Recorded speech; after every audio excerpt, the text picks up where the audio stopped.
Les torres eren, a banda d'un element defensiu, una part d'un complex sistema de vigilància.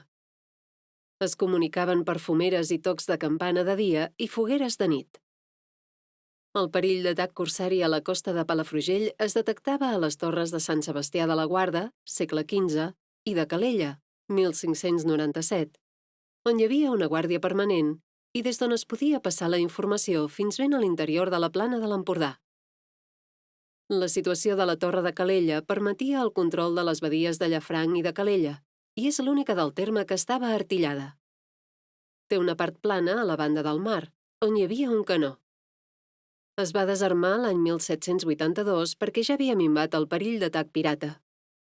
La torre també va fer el paper de presó o calabós fins a la Guerra Civil. A finals del segle XIX s'hi va construir un casalot adossat que l'any 1953 es va convertir en l'Hotel La Torre.